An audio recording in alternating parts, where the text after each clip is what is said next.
in the universe. All right. We are still Team February under Chris's excellent command. Chris, start us with an invocation. Please bow your heads. May you make this a moment to remember and reflect on your power to touch, your ability to hold, and your capacity to heal. May the work of your hands be infused by the work of your heart, providing your life with meaning, purpose, and true joy. Amen. All right. How about a flag salute? I pledge allegiance to the flag of the United States of America and to the republic for which it stands, one nation under God, indivisible, with liberty and justice for all. Four-way test. Is it The truth is it fair to all concerned? Will it build goodwill and better friendships? Will it be beneficial to all concerned? With great trepidation, I ask Chris, what is the song this week? So the sun is out, spring sports are in session, and the Mariners are playing. Take me out to the ball game. Take me out to the ball game. Take me out to the crowd. Buy me some peanuts and cracker jacks. I don't care if I ever get back, for it's root for the Mariners. If they don't win, it's a shame. For it's 1, 2, 3 strikes, you're out at the old ball game. All right, thank you. All right, we may be seated, and I know we have at least one visiting Rotarian. So, Dr. Keith could probably help with that. We have maybe 2 visiting Rotarians. Dennis Hooper from the Burlington Morning Club, Assistant Governor, Darrell. I just wanted to give a little report on Mike Jan. Your president-elect, I'm sure you all are aware of that. Is he passing? Is he passing? Well, yeah, we'll get that. I don't know if you knew about this, but he spent 3 days in Seattle this last weekend with a intense training to become president of this club. He attended all his classes, even the after-hour ones in the bar. And I got this morning, I got my report from the people way up there, and they said that he passed all his classes. Wow. Yeah. Okay. And now I'm able to send in my evaluation report to the RI president, RI president-elect, our district governor, and our district governor-elect. So congratulations, Mike. So you were wondering, Mike went and made it through PETS this week, President-elect training. So 3 days in. Good job. One more, Suzanne from Burlington Club, along with the Yes students. All right, welcome, Suzanne. Any guests of Rotarians, other than our student guests? We'll do those in just a minute. Is there any other guests? All right, if there are none, Suzanne, would you like to introduce your guests and tell us why you're here? Okay, so I've been told I have 5 minutes, or less than that. All 3 of us have 5 minutes. If you need it, I suppose. So, I actually think we're the greatest club in this area, and I have never heard Darrell talk so much in my life, which is actually a good thing. So I wanted to tell you a bit about the YES program. It's a District 50/50 program. It's been in place for over 12 years. Actually, this is our 12th year, where we take a group of students from juniors from this area. We spend 9 months with them. We train them in leadership, work with them in leadership development. They're required to do 80 hours of volunteer work, and then we have an international project. And we have been kind of teaming up with the IPA. So I see a lot of Teak, and Teak's not the quiet guy that you guys might think he is. We just came back from Honduras, so the students, in order, they're required to raise $1,500 for their portion of the cost of the trip. And one way that they do that is by selling raffle tickets at various clubs. So they're here today. They're just going to very briefly tell you who they are, just because we don't have very much time. This year, what we're doing in Honduras is we're actually building a kindergarten school. So the town is called El Macatao, and we were both there just recently. Currently, the kindergartners go to their school is about 12 by 14. We would consider it really a garden shed here. There's no window, so these kids are in this really narrow room where they have their classes. So these young ladies, along with 4 others, are going to go down there and build a school for them, and we'd really like their support.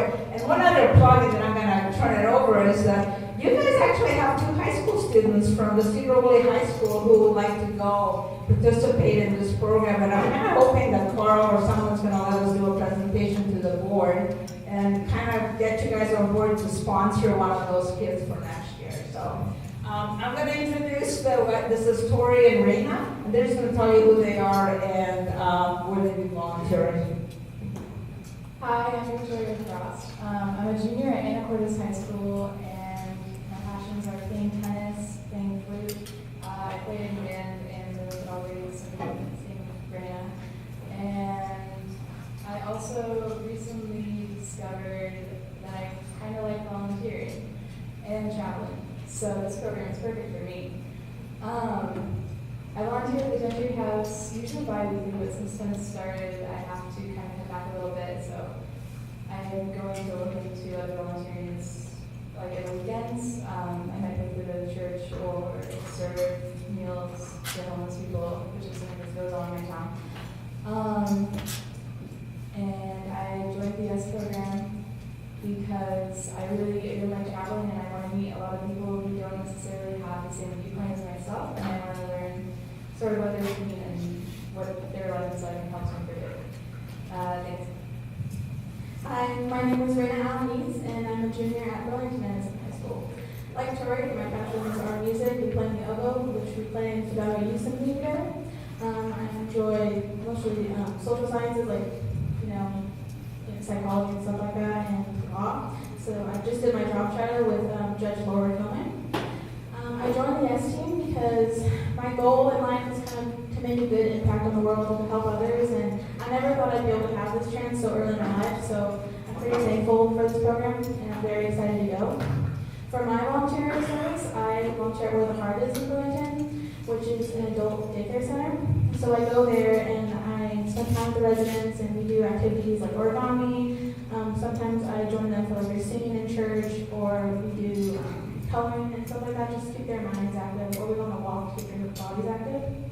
And then for school, I volunteer with our local Interact Club at Westview, which is an elementary school, and we pack food backpacks for the kids who don't necessarily have enough money to buy a lot of food that can, keep them fed over the weekend. So we fill backpacks of food that have been donated from our community.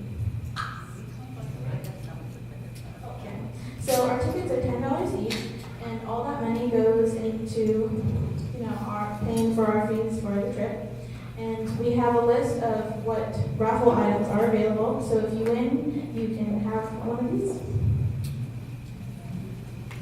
Also, on March 9th at the Burlington Community Center, we're having a fundraiser called The Luck of the Irish. It starts at 6. If you want more information on that, please talk to Suzanne. If you move 2 feet my way, it'll work. So those are a bit more expensive, but you don't even have to buy those to support us, just these things.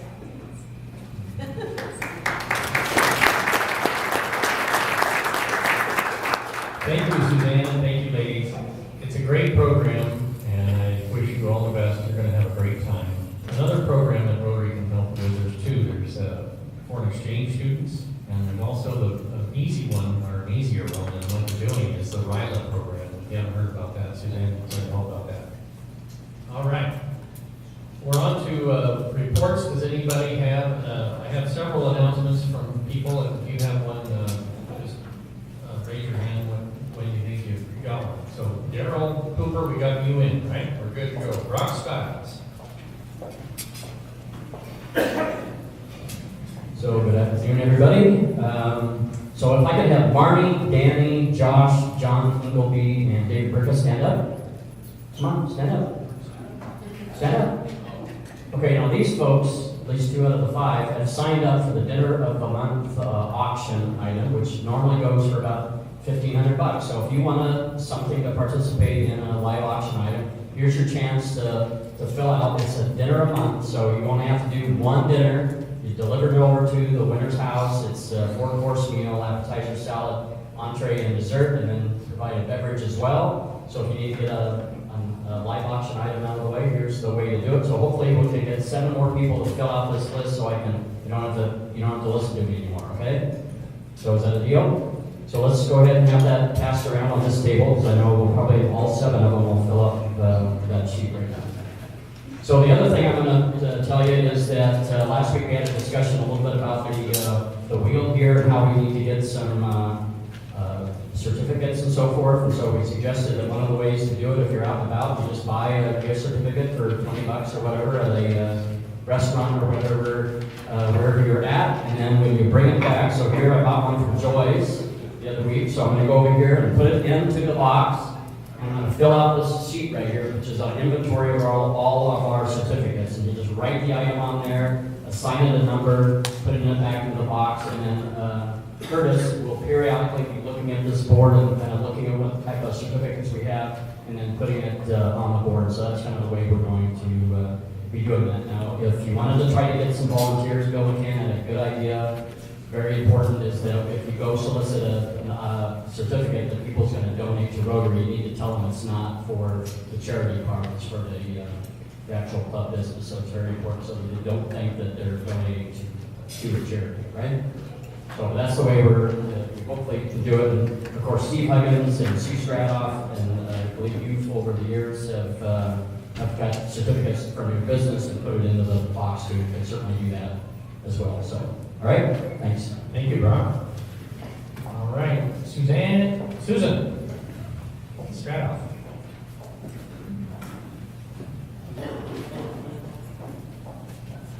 Let's see if I can do this without tears.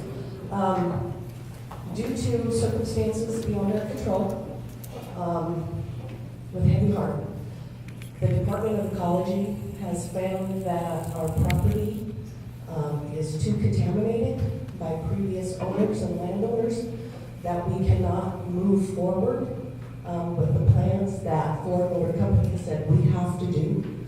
We will be moving and consolidating the Ford store in Sedro Woolley with our store in Burlington.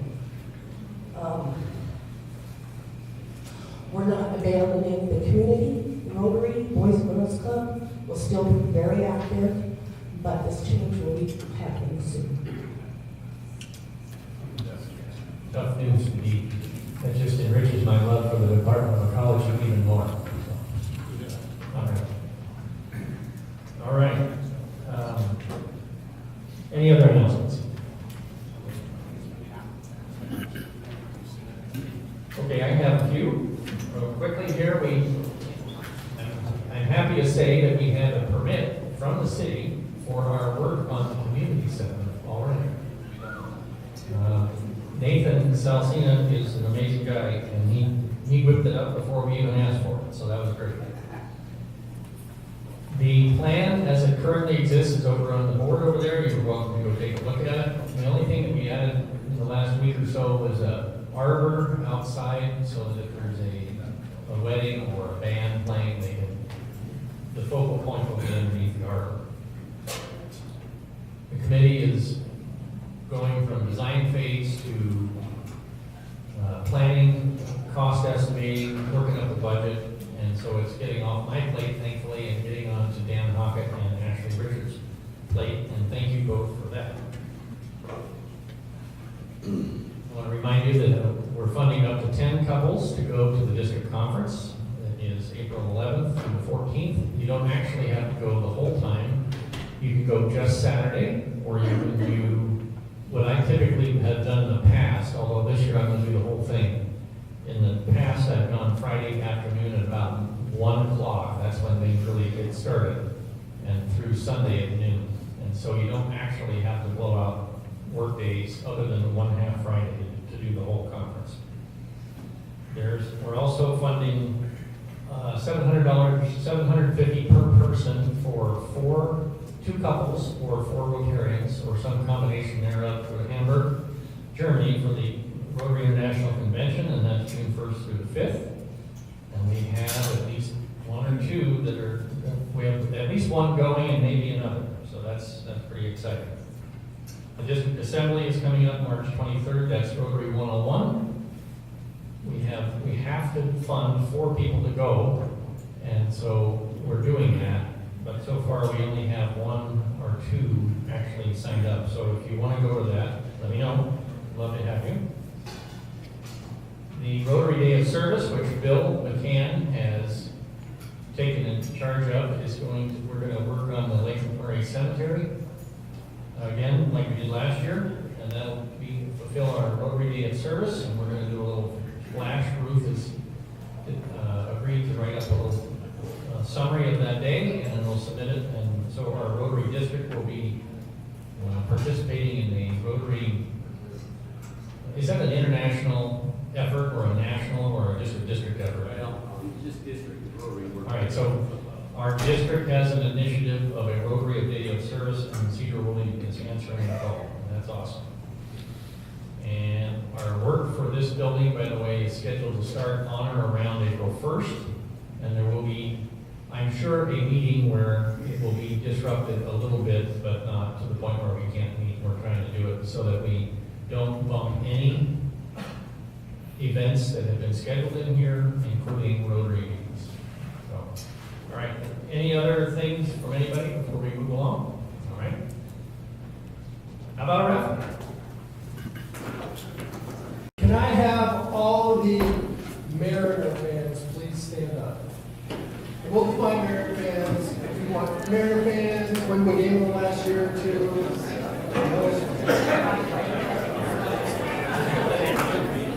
So I think Jim is my resident expert on the Mariners. So he's gonna try and save you guys all a dollar. All right?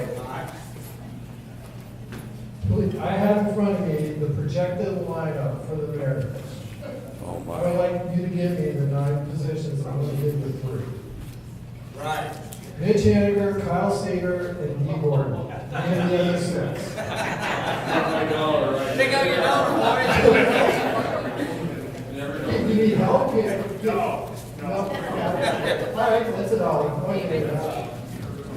That would be Mally Smith, Caressio, Jason, Omar, Narvez, J.P. Cross. Okay, sit down. All right, let me have all married individuals of 25 years or more stand up.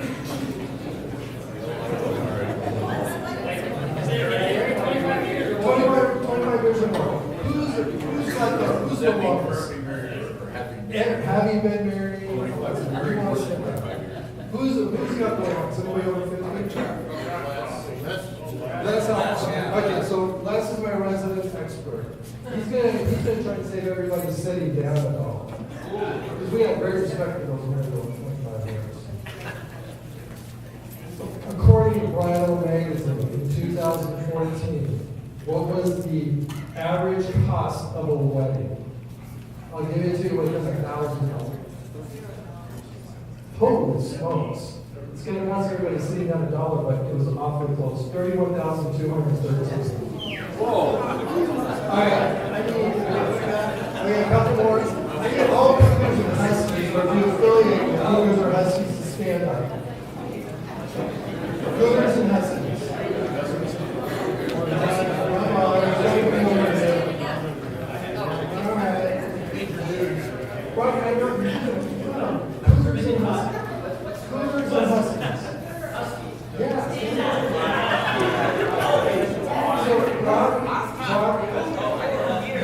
Rock, you're going to come represent the Huskies.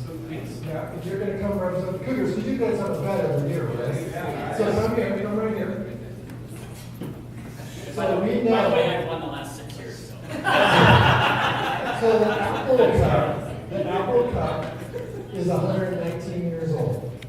We're going to give each of you an opportunity to tell me the result of the very first game in 1900. And you can both pick the same answer. We'll go to score if you both So, Brock, what's your choice? All right. All right. All Cougars and Huskies are both going to have to pay $1. It was a tie. 0-0.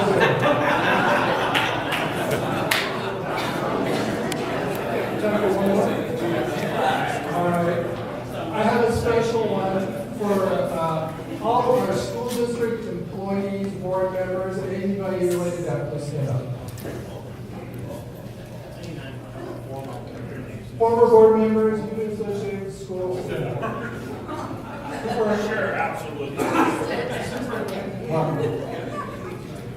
have a warm-up question for you. Who is the superintendent of public instruction?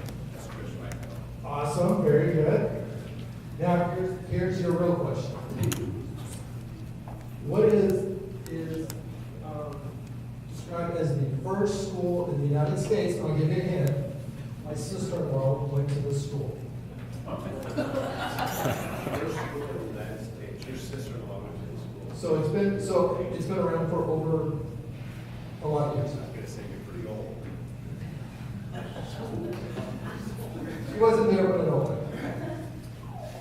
Harvard. I was gonna say Harvard. The Boston Latin School, 1635. Boston Latin School. Boston Latin School. All right, happy bugs. Happy bucks. So I have a happy 5, and this is to thank you guys for supporting our students. We very much appreciate it. Hey, happy 20 for successful projects down in Copan, including our obstetric clinic. I just want to get to a few deliveries with our equipment, so that's really neat. And I really encourage everyone to support the YES students. They work hard and they're volunteering, and their trip to Honduras will be life-changing.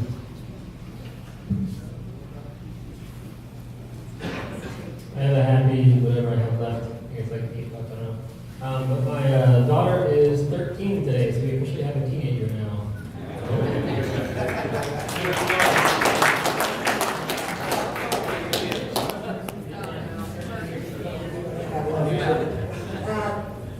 My daughter turned 51 today, so, and she has a son that will turn 30 next week, so I'm just happy about that.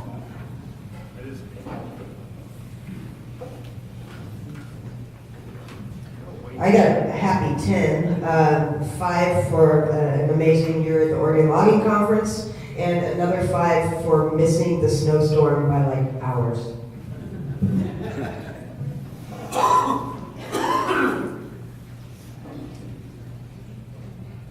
I have happy bugs. 1, I'm getting a grand puppy this weekend, and I've already been asked to babysit it. Which is going to be exciting because I already have 3 dogs of my own, but it's more exciting when I can sit and play again. And then tonight is the grand opening of Burlington Edison's play, which both of them on the roof, which I remember because my daughter's in it, so that'll be a couple weeks of that, so that's going to be really fun. And then my son was just accepted to Western, which is number 1 choice. He had his third and fourth choices, but he got his Western, so I'm going to pick him up from, I guess, another Navy and bring him back, and he'll be back, so exciting.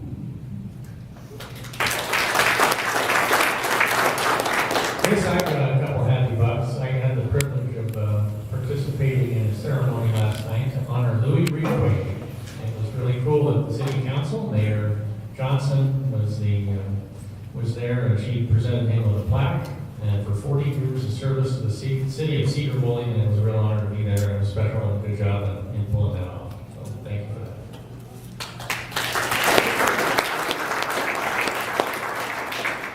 All right, are we good? All right.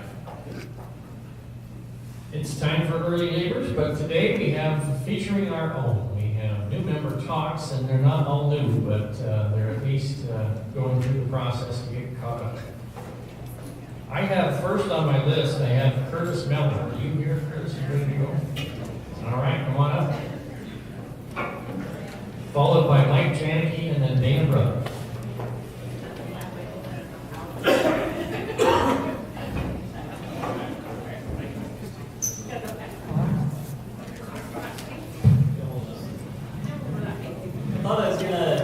slide under the radar. And then, I was up for a new member talk years ago, but we ran out of time, and I wasn't able to give it. And I thought that ever since then, I never was asked until this few weeks ago. So, my story kind of starts with my parents coming here. I grew up here in Sedro Woolley, and my parents were looking for work. This was during the 1870 when there were rolling layoffs, and there weren't a lot of engineering jobs. And my dad found a job at Roth & Mueller Engineering, so that's why I landed in Sedro Woolley. As I said, I was born here. But my family, I have relatives that predated us moving here, and that's the Ridgway family. So Hugh Ridgway and his father Ralph was my great-grandmother's little brother. So we do have a family connection there. I learned to swim at the Ridgway pool. I remember going to the 4th of July celebrations at their house on Ferry Street, just across the street here. And then that is until we got our own house on Ferry Street, and we always had 4th of July celebrations of our own. Let's see, I don't see Chad or Jeff here, but went to school with Chad since the 1st grade. We met at her so when I was 8. I started working for the Skagit Valley Herald paper route, just right here on Central Street, where I delivered to Glen Allen and others. And later I did a paper route over on the other side of town, CLPI, delivered to, I believe, Les Huggins on Warner Street.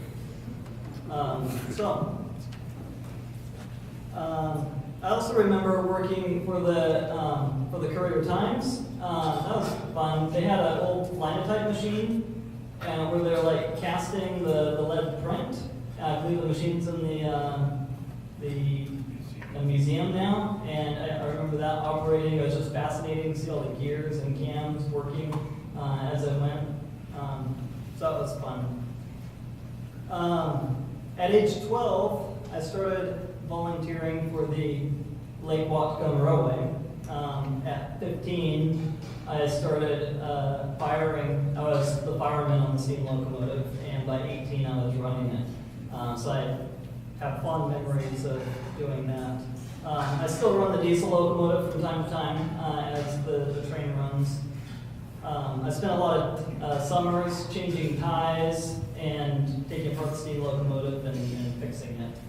That's how I developed a love of machining and metalworking, with building parts for that locomotive.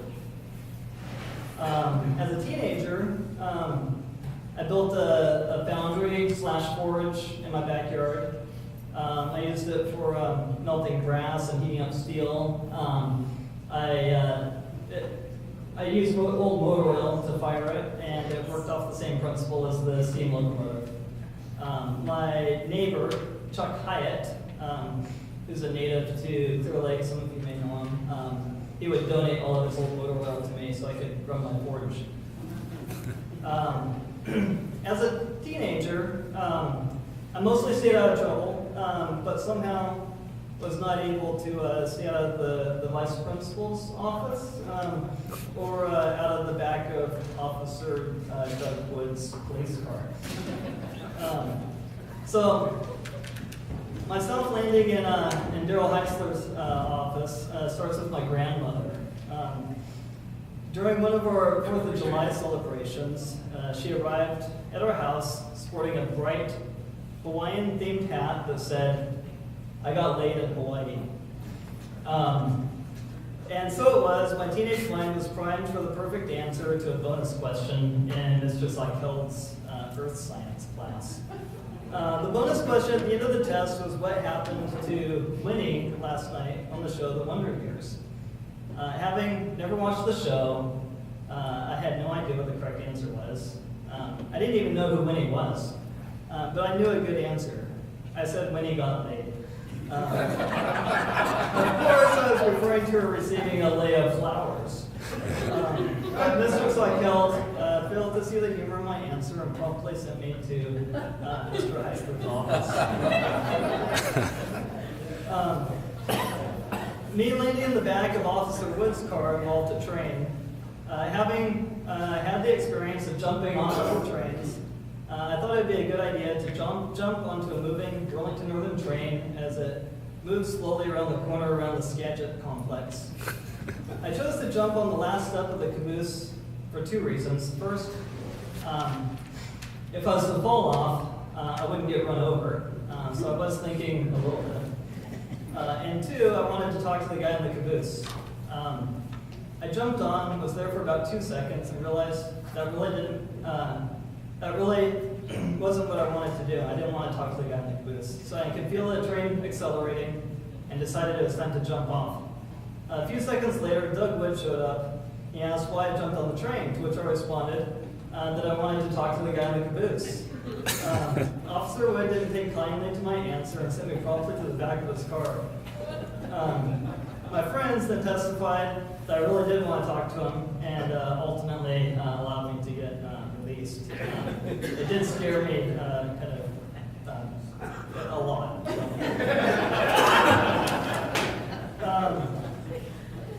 I never did get in trouble for shooting the hole through my parents' garage door with my first homemade gun. Putty and paint did the trick to hide that little mishap. I'm not going to go into the details on that one. After graduating high school, I took some machining classes at Bellingham Technical College and landed a job at Sketch Engineering, where I learned how to be a machinist running lathes and large horizontal boring mills.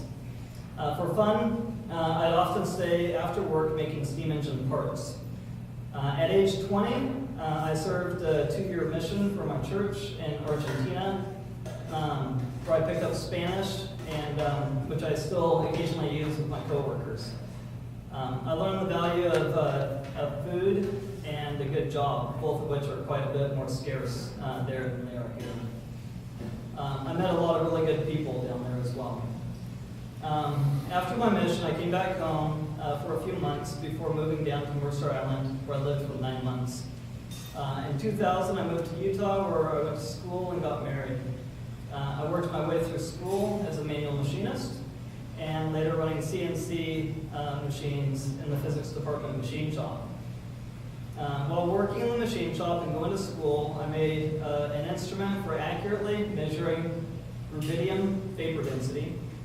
So if you ever need an instrument for measuring rubidium vapor density, I can help you out with that. McKenna, my oldest, was born in Utah. We moved back to Woolley in 2007, where I landed a job at CH2M Hill in Bellingham, CH2M Hill in Bellingham, designing instrumentation systems for refineries, and I worked as a machinist on the side. Leaving Utah, I left with undergraduate in electrical engineering and a master's in physics. In 2009, I was hired by Janicki Industries as a manufacturing engineer, then later transitioned into project management. At Janicki, I'm able to work my dream job, managing projects, fabricating and machining large, complex, and challenging metal tools used for manufacturing carbon fiber composite parts. Since moving to Utah or to Washington, my daughter Aaliyah and son Jeremiah were born. I have 3 wonderful kids: McKenna 14, Aaliyah 11, and Jeremiah 7, who live with me every other week. I got divorced last year, and now I have a wonderful girlfriend. I forgot to thank Carl for recommending I join Match, where I met her, so thank you, Carl. Any questions? What's her name? Colette. All right. Yes. Tell us the story about the wheel. Okay, so John and Larry had an idea of having a prize wheel, and they approached me, and I designed it. And Josh Reegway helped procure the material, and we cut it out, machined it, I put it together and helped manufacture it. So. If you had to sell one of those on the open market, what would you sell it for? No. Just say no.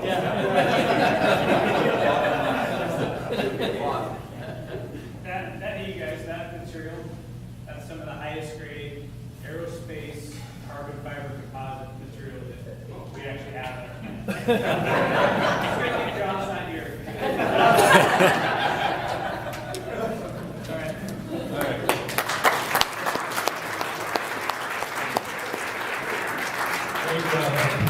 Thank you for that. All right, next up, Mike, come on up.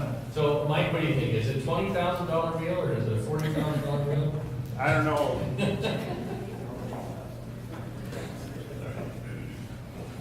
Okay, well, I slipped by a long time to get to this point. But what I want to talk about today is I could echo quite a bit of things that Curtis had to deal with as a child. But I want to talk about why I became a Rotarian, because it started at a really young age. I mean, nobody really cares that I was the fourth child out of 8 that lived up on the hill, and I mean, that's pretty much my whole childhood. But I can tell you one thing that's kind of interesting is that when I was 14, I had my nephew, or my cousin, 2 of my cousins living with me, and they decided to get in trouble in Sedro Woolley. And I'm not going to name names, but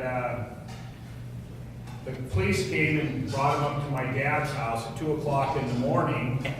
And when my dad saw them in the back of the cop car, and the cop told them what they did, he says, well, take them away. They're not coming to this house. They're going to spend the weekend in jail. And that fundamentally changed the way I thought about everything after that. Because a few years later, and the details are kind of foggy because this happened in like 1976. But what I do remember is a few of us in my class in high school got in trouble. And the police officer said, Mike, I'll give you a ride up to your dad's house. And I thought, there is no way I'm getting in a cop car and going to my dad's house, because I wanted to actually sleep in my house that night. And so I walked from Sedro Woolley up the railroad tracks, got to my house, snuck in the back door, and of course, the cops were worried about me, so they called my dad at 2 o'clock in the morning. And my dad wasn't mad, but my mom was not happy at all. So, of course, this was a Friday night and nothing was supposed to happen on Saturday. But my dad wakes me up at 4:40 in the morning and says, we're short workers today. You need to get up, get down to the shop, get in the crew bus and go to work. And, in those days, at 4 o'clock in the morning, I wasn't completely with it. And it was probably the worst day of my life because I didn't have any food. I learned another lesson there. So, but something else happened is that 3 of the people that I was with that night kind of got in trouble, and so they had to go meet with Hugh Ridgway. He was the judge at the time. And we were starting this community center right here, and so we all got community service. And I'm not saying I got community service, I was just with them, so I was going to do the community service also. So we're over here, and I can vividly remember picking up those rocks and carrying them while someone else was putting them up. I can vividly remember digging the foundations around here by hand and putting concrete in. And it was like the 4th Saturday in a row that we were working down here. And the Rotarians were great because they just loved us. We were these young guys that would do anything. And they asked us about the 4th Saturday, why are you guys here? Why aren't you doing something else? And we told them all the stories, and they go, that's great. You guys, that's the best thing that this community could have done for you guys is, make you guys work here. And then they asked me, why are you here? And I says, Well, I didn't get caught, but these are my friends, and I figured I wanted to be with my friends on Saturday, and they were here, and the guy goes, good answer. And, but when you think about it, it made a difference. I wanted to be a Rotarian after that. And I think it's important that people understand how much Rotary does for this community that's outside this room. We decided at that point that we wanted to be volunteers in this community. And those 4 people have volunteered for Little League, they're Little League coaches, they're baseball coaches, they're all these different things. And if Hugh Ridgway hadn't, fined us $50 instead of making us work 4 Saturdays, it might have changed that. So having an idea what to do with younger people, this is really great. I learned some things about my parents during that time. So, because, these are people like Bob Boyd was there, Tony Radosevich, Al Doran, Freddie Volchester, John Ward, and Hugh Ridgway were also here during that time. And they kept telling me how my parents were really nice people. And I just couldn't believe that, because I was 17 years old, and my parents were not nice people when I was 17 years old. They were the people who said, you can't go out. You're going to split firewood. You're going to do all these other things. So then I realized that this perspective of age really made a difference in my life. And I now when my kids tell me, I tell them I don't want to be a grumpy old dad. And Peter goes, you already are a grumpy old dad. So now that relationship, I'm understanding it a lot better. But this is the crazy thing about Rotary back then. So we didn't have an interact, but I really needed to be in Rotary from 18 until today. I really needed to, because it was something I would do. So it's something we need to work on, is get people in before they have children. Get them in here, get them doing things. I think it's a key that we're missing. But someone asked me, when I got to be a Rotarian, how did that happen? I said, well, my dad died, and so there was an opening. Back in those days, it wasn't like you just got to be a Rotarian. You had to match the spot that they wanted you in. And since I was a logger, and we already had 2 loggers in in Rotary, they could put John in because they claimed he was an architect. But I don't know if that was true or not. But literally, you had to wait till someone died. The other thing is that whole list of people, they're all men. So today, the opportunities to be a Rotarian are so much better, and that's why I think it's important that we all want to be Rotarians. I thought in the 90s, I was on the board for 5 years, and I figured, this is great. I wonder if I'll be the president. I was thinking that's what you would do. You're on the board for 5 years, all these other people leave, and you're still there, and sooner or later you should be the president. Then I realized all these other people were still alive, right? All these other people were alive, and they knew me, and they thought, there's no way this guy's capable of being president of the Rotary Club of Sedro Woolley. So now, 40 years later, all the people that have the stories on me in the dirt are in heaven. And they can't really stop this from happening next year. So I'm going to be a Rotarian president that I out-aged them all. So I'm here now, but I really think that I was only an 80% Rotarian.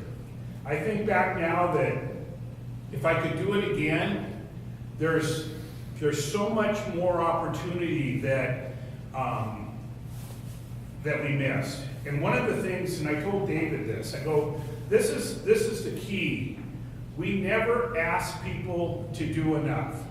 As Rotarians, especially the young people who come in, they want to do more, and it should be our obligation to have them do more. And that's why I said I was only an 80% Rotarian, is because older people, been here longer, didn't ask me.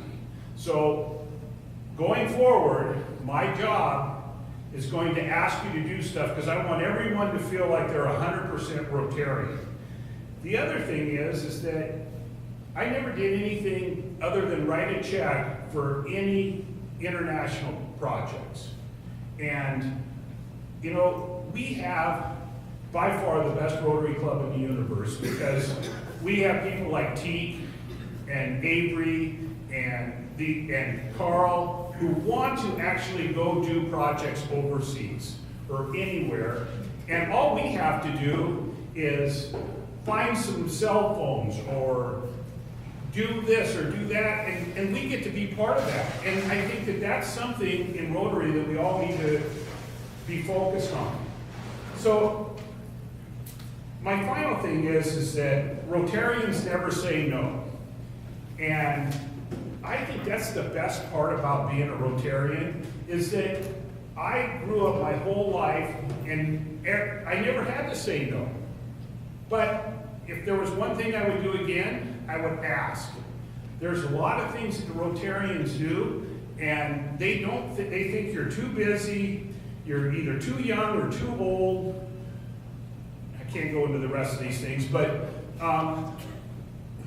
if you feel like you're missing out in Rotary, ask somebody, just because we're all pretty good at delegating work if someone asks us. So that's my whole story. I could tell you about, you know, that I was a Little League coach, and after the first year, Ty Clark comes up to me with a book on how to coach Little League. And he said, Mike, your kids should not be crying at the end of every turnout. And I said, well, that makes them tougher, right? And he says, no, it makes them quit. And so there's a few things along the way. I did coach Steel Claw for 19 years, and it was pretty amazing what that experience was, because you don't know who's going to be a state champion when they're 4 years old. You just don't know. And having a high school program where you saw 60 of the kids that you coached place at state over a 5-year period was pretty amazing. And now those kids all have children, and they're good people. And that's what I didn't realize about coaching is that you can actually create good people that have nothing to do with sports. And so, I mean, if I did anything that I thought was worthwhile other than Rotary, it was coaching young kids to be better parents. So that's all I got, unless someone has a question, because I think I have 1 minute. Senator Kirk Pearson had a story about you and him and the Monroe team here in Sedro Woolley. I was not going to bring that one up, but so I was the center for Sedro Woolley High School. Before you get going, to give Dana the full time that she needs, Yeah. we're going to do it later. You got to the rest of the meeting, so tell Okay. us all of these stories. Go ahead. All right, so my junior year, maybe it was my senior year, I don't remember. The details really don't matter. It was the last game of the season, and we were playing Monroe at Sedro Woolley. Monroe had a really good team, and we had a marginal team. And there was like 2 minutes to go in the game, and they were on the 4-yard line. If they score, we lose. If we hold them, we win. And this fullback came around the corner, and I grabbed him low. Dan Hyatt hit him high, and Larry Sullivar punched the ball out. And he's running wide open. Larry wasn't very fast, anyhow, it was really foggy, you couldn't see. He punches the ball out, he catches the ball, and he's running the other direction. And So anyhow, he scores. Well, Arlington didn't appreciate that, and but what they really didn't appreciate is when, instead of going to our sideline with the ball or throwing the ball down, he swung around their stands and gave him the bird. And it emptied the stands.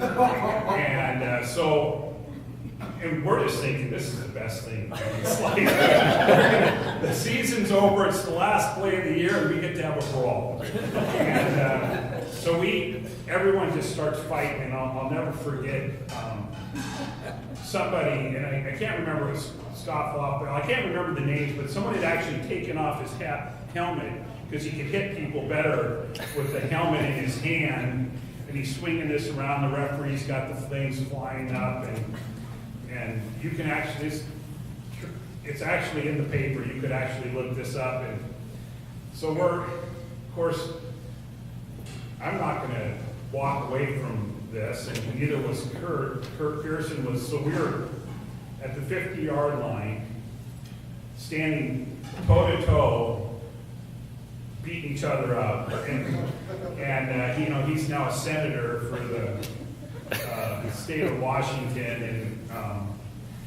it was one of our finest hours, honestly.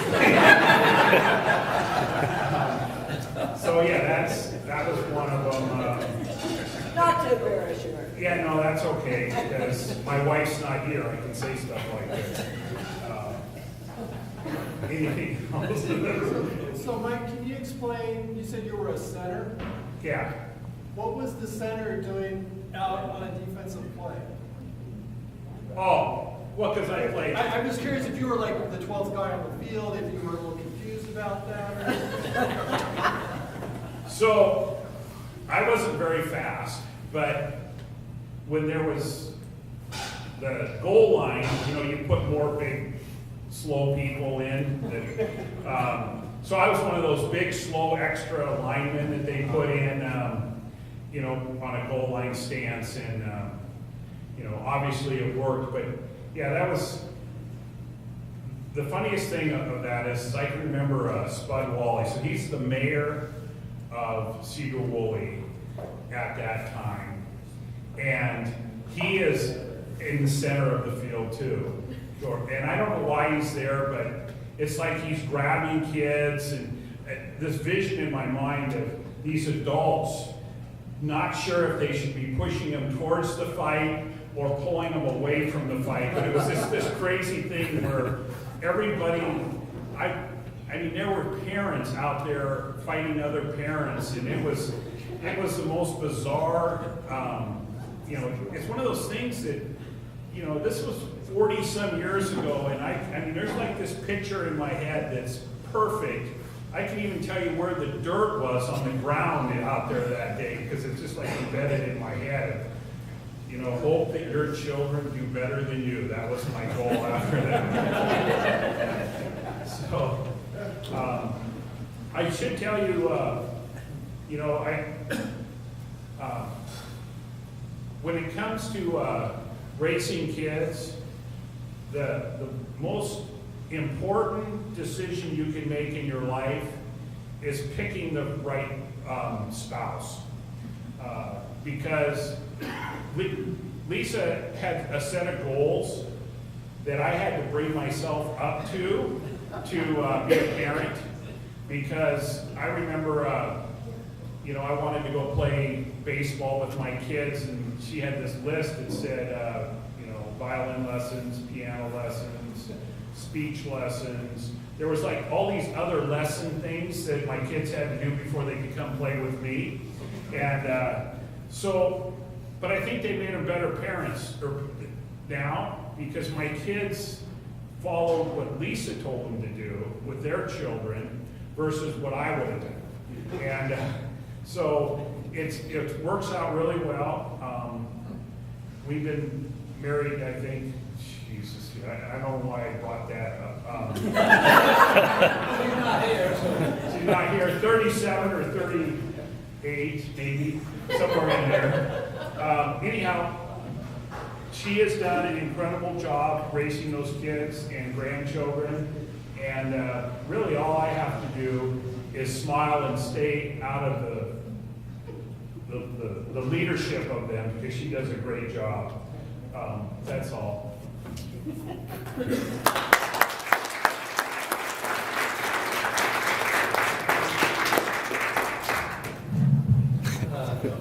Mike, it's going to be a real pleasure to have you as our president next year.